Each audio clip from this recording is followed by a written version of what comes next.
¿Cómo? La política educativa en la escuela pública peruana deja mucho que desear. Bueno, desgraciadamente es así. El gran problema es que las leyes hablan de educación. En el primer capítulo siempre dice, ¿no? Formar a la persona, el principio, el fin, el objetivo es formar a la persona. Algunas son más atrevidas todavía porque dicen formar integralmente. Pero resulta que después de 10, 20 años de la vigencia de esta ley, tenemos personas mucho más desadaptadas. Día a día, ¿no? Va aumentando la delincuencia, el palillaje, todo tipo de enajenación y alienación. Entonces uno se pregunta, bueno, ¿es cierto o cuánto es cierto que lo que se dice en la ley se puede observar en la práctica, se puede verificar, ¿no? ¿Cuáles son las evidencias, además? No, si fuera por leyes estamos fenómenos. Leyes hay muy buenas, ¿no? Pero en el caso de la educación me parece una exageración suponer que a través de una ley se pueda resolver ese problema. No se resuelve. No se puede. No se puede resolver. Además, la ley está dada para la instrucción, para la enseñanza a pensar, para la escuela, no para la educación en sí misma. Porque la educación no se da solo en la escuela, se da en la familia, en la comunidad, en el barrio.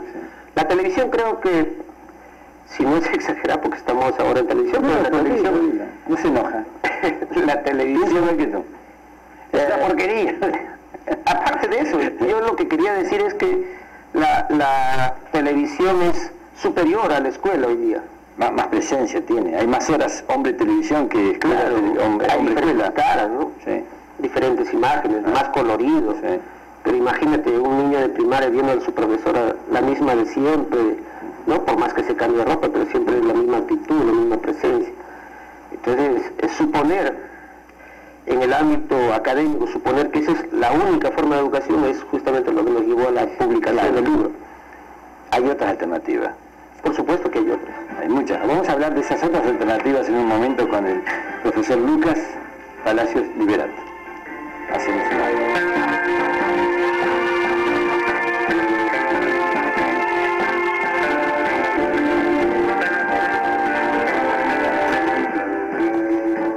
Estamos conversando con el profesor Lucas Palacios Liberato, magíster en Ciencias de la Educación, sobre cómo competir con la televisión en última instancia, para ser más prácticos, ¿no? Cómo ofrecer una educación que sea tan atractiva como puede ser la televisión. Lo que nosotros intentamos plantear a partir de la investigación y en la publicación es que hagamos una distinción entre lo que es educación y enseñanza-aprendizaje. Porque si cruzamos ambas cosas, lo juntamos, confundimos las cosas. Una cosa es la educación, otra cosa es la enseñanza y aprendizaje. La educación pertenece a la sociedad en su conjunto. Al contexto, claro. Todas las actividades. Macarenco decía, el hombre se educa en cada momento de la vida, todo educa, decía. Y me quedo con ese concepto, es más adecuado ese concepto. El aprendizaje es un entrenamiento que se da. Ahora, se dan casos, por ejemplo, que algunos progresistas dicen que los alumnos de determinados pueblos o de determinadas escuelas pobres no aprenden por motivos socioeconómicos, ¿no? Es como decir que el pobre es menos inteligente que el rico, algo parecido. Y eso no me parece justo, ¿no? Yo creo que sí se educa, tiene mejores posibilidades, incluso mayores exigencias, mayores necesidades, y eso es un motor es un estímulo, sin duda. Para hacerlo más recreativo, más bonito, yo creo que deberíamos pasar a las actividades. O sea, dejar la pizarra, la tiza, de acuerdo, ir a la actividad práctica, al trabajo, al campo deportivo, al taller de arte. Hay tantas cosas que haces eso con tus alumnos. Desgraciadamente no lo puedo hacer tanto así, ¿no? Como quisiera, porque como anécdota le podría decir que yo tengo una subdirectora que, por ejemplo, me visitó la semana pasada. Yo di permiso a mis alumnos para salir al baño porque, bueno, lo necesito, ¿no? Es un país democrático. Entonces me dice, mira, ¿por qué usted da permiso? Está prohibido. Y bueno, lo único que se me ocurrió, le dije, mire, la escuela no es una cárcel, ¿no? Y ellas han querido ir. Entonces, con ese concepto, ¿qué podría hacer usted, no? Claro, yo doy clase en la universidad y las chicas evidentemente no me piden permiso para ir al baño. Ya dice que quiere ir al baño, va al baño. Le digo, son adultas, le digo. Nada más todavía, ¿no? Ni se me ocurre. El problema es celular. problema es que el celular que ahora lo tienen, ese maldito celular que lo tienen con vibrador, entonces cada rato van al baño, pues, pero el amor lo llama. ¿Quién le va a decir a un chico de 20 años que lo llama la enamorada va a cambiar por un...? No, eso es dramático también. No, y en la escuela usan celular las chicas y algunas... Sí, bastante. Sí. Y los distrae. Eso lo distrae. Los distrae bastante. El celular distrae. Ahora, el problema está... A mí no me interesa si las chicas tienen celular o no cuando realizan su actividad. Lo que quería decirle era que el concepto de disciplina es el concepto del trabajo. O sea, si tú puedes lograr algo, tú puedes construir un producto, puedes estarte distrayendo. Resulta que cuando una fecha una subdirectora me visitaba, mis alumnos estaban dando examen. Entonces cruzaban información, caminaba de un lugar a otro. Y bueno, dijo, a ver, ¿quién es el profesor? Yo soy el profesor. ¿Y qué están haciendo? Están dando examen. Ah, me dijo, qué barbaridad. Pero le digo, es que están dando examen y están intercambiando información, están... Y con libros, profesor, y con cuadernos. Pero aún así los chicos tienen que desarrollar cierto esfuerzo, ¿no? Cada examen es un esfuerzo, es un reto. Por supuesto que sí. Y para eso necesitan la libertad. La libertad para lograr el producto. Entonces, la disciplina no es la disciplina del muerto, ¿no? Ahí tranquilito, a veces... Para algunos profesores incluso que ni respiren los alumnos porque les fastidia, supongo, la respiración. Bueno, está comprobado, Lucas, está comprobado que cuanto más relajada está la persona, más asimila la enseñanza que se le imparte. Si el cuerpo está relajado, tranquilo, porque si uno está rígido, el cerebro está ocupado en que uno siga rígido. Es decir, que parte del cerebro está ocupada en mantener una posición determinada. Mientras que si uno está relajado, laxo, y eso se ha hecho una experiencia en Estados Unidos, impartieron la misma enseñanza a dos grupos. Uno tenía que estar rígido y otro laxo. Claro, pero y el laxo aprende 30%. Hay que tener en cuenta que la relajación también está en función de otra actividad. Claro, porque hay personas que piensan que la relajación no es totalmente... No, claro, no es nada, con la pata así arriba de la mesa, no, es No, eso no. Porque hay gente que se relaja para no hacer nada. Estás cómodo, simplemente estás aprendiendo. Exacto. Estar haciendo algo que te gusta, a mí no algo que sí lo puedes hacer. Lo que pasa es que le hemos dado mucha importancia a lo formal, ¿no? Entonces creemos que es una falta de respeto estar sentado así o asá. Y eso es una estupidez. Es parte de nuestra cultura. Es parte, sí. ¿Te gusta que te saluden? Sí. Yo, por ejemplo, entro a mi aula, buenos días, alumnos, y algunos se paran, algunos me saludan o no. Pero poco a poco, a mitad de año, todas se levantan. Gracias, señorita, por mi asiento. Pero ¿qué hubiera sucedido si yo desde el inicio? Señorita, claro, por favor, levántense, saluden. Claro. No me parece, ¿no? Es que uno en la vida cotidiana tampoco dice a la gente salúdame. No, que es verdad eso. Ah, sí, sí.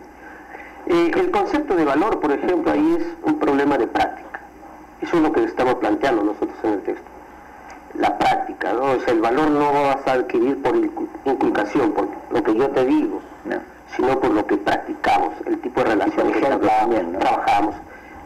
Los ejemplos, porque se copian los ejemplos, se imitan los ejemplos, ¿no? Y eso es lo más importante.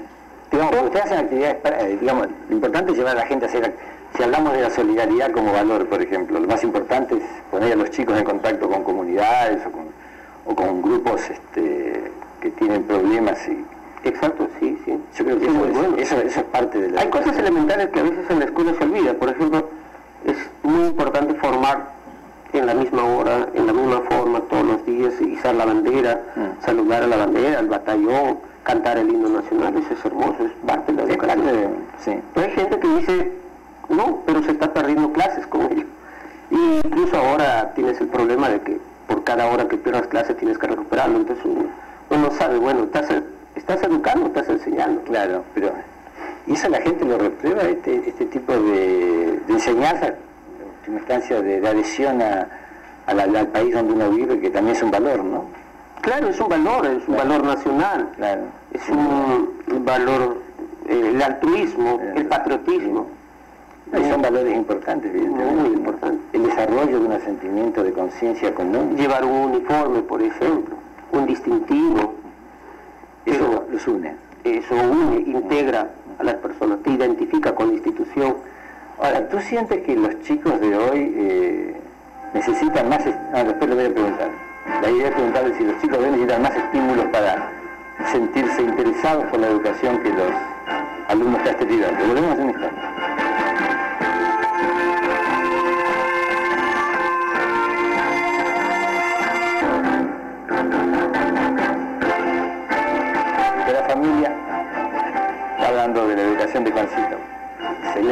nuestro jefe de piso. Nos estaba preguntándole si... ¿Qué estaba preguntando? No me olvidé. A ver si acerca, sí. Que los jóvenes de hoy necesitan más estímulos para sentirse, concentrarse. Necesitan más estímulos, definitivamente. Pero el problema es, ¿cuál es la corriente hoy día? La corriente hoy día es presentarte algo interesante. Pero debemos hacer una distinción entre lo que realmente es interesante como útil o interesante como puramente instintivo y sensual, ¿no? O sea, por ejemplo, yo noto que el vino podría ser muy interesante. Muy bien, muy bien. Pero de repente no debo beber, ¿no? Entonces... No mientras trabaja, por lo menos. Por supuesto. Salud, alumna. Entonces, no todo lo interesante podría ser motivador. Claro. Para mí, creo que lo interesante debe ser el trabajo, la perspectiva de lo que quieres lograr. Si un estudiante va a ser ingeniero, debe estar preocupado por ser buen ingeniero, por aportar al país. Entonces, esa ya es una motivación suficiente. Y darle la idea de que eso es lo que quiere. Ahora, ¿tú no crees que, siendo tan importante trabajar sobre los valores, también es importante trabajar sobre las emociones? La gente conoce mucho de muchas cosas, sabe de fanerógamas y criptógamas, de monocotiledonias y dicotiledonias, pero es incapaz de manejar sus emociones. A veces los chicos tienen arranque de ira, son incapaces de saber qué pasa dentro de ellos. ¿Tú no crees que la escuela falla mucho por ahí? Que no le da una educación de cómo manejarse uno mismo, qué es lo que me está pasando cuando los chicos, en la adolescencia, tú trabajas con adolescentes, que se producen cambios tan bruscos entre las personas, y no le damos elementos para que ellos mismos manejen sus emociones, ¿no? Podríamos poner un ejemplo, ¿no? El pobre pasa por un conjunto de dificultades, el pobre del campo más todavía, ¿no? Pero ¿dónde da más estrés? En la ciudad. Claro, por supuesto, por supuesto. Y usted se da cuenta de algo elemental. No es que el pobre no tenga estrés, no es que el campesino no le dé estrés, se estresa también, pero va superando y cambiando en el proceso de la actividad, el trabajo, el quehacer. Claro, la gente que trabaja se adapta con más facilidad que la gente que solo estudia, ¿no? Y supera el estrés. Pero por supuesto. Entonces una escuela que solo te transmite conocimientos te estresa. Entonces necesitas actividad deportiva, necesitas actividad artística, necesitas un campeonato, un concurso de danzas. Yo estoy muy extrañado por muchos colegas, muchos directivos, incluso por insinuaciones del ministerio, con lo que hoy día está de moda, ¿no? Dice, recupere clases si usted ha perdido. Pero normalmente las escuelas pierden clases porque hicieron un concurso de danzas, una gincana. Pero si eso era necesario. Entonces, ¿dónde aprendes a resolver el problema? Resolviéndolos. Entonces, enfrenta al estudiante a que aprenda a resolver el problema. Si deseas que sea responsable, sométele a eventos de responsabilidad, a acciones de responsabilidad. Resolver un problema. Digamos, si un chico asume una responsabilidad y luego el profesor lo puede hacer reflexionar, una vez que todo eso ha pasado, se sienta con el profe y conversan sobre cómo han pasado las cosas. Claro. Eso es maravilloso, eso es maravilloso. Se comparte, ¿no? Porque se parte de la praxis y después se elabora, ¿no? Se elaborar, ¿no? Claro. Exacto, esa es la idea. Eso es fantástico. Vamos a mostrar tu libro, Lucas. Este es el libro, La Concepción, lo muestro a esta cámara, ¿no? A esta cámara le encantan estos libros. Por eso, ahí está, a ver. A ver si lo puede leer. La concepción dialéctica en la educación de la persona y los valores. ¿No? Una investigación acerca de las políticas educativas de la escuela pública peruana. ¿Y la religión cómo la ves en la educación? Porque algo que mencionas varias veces la religión, sí. Sin intentar ser muy crítico y... Puede serlo, estamos en un totalmente opuesto a la religión. Yo preferiría remitirme un poco a Rousseau, lo que decía respecto a su Emilio, ¿no? Yo prefiero, decía él, que mi Emilio aprenda a vivir, aprenda la vida, y cuando él ya tenga dominio de sus capacidades y aptitudes, pueda decidir por una concepción, por una religión. Que sea él mismo quien decida. Pero cuando él haya desarrollado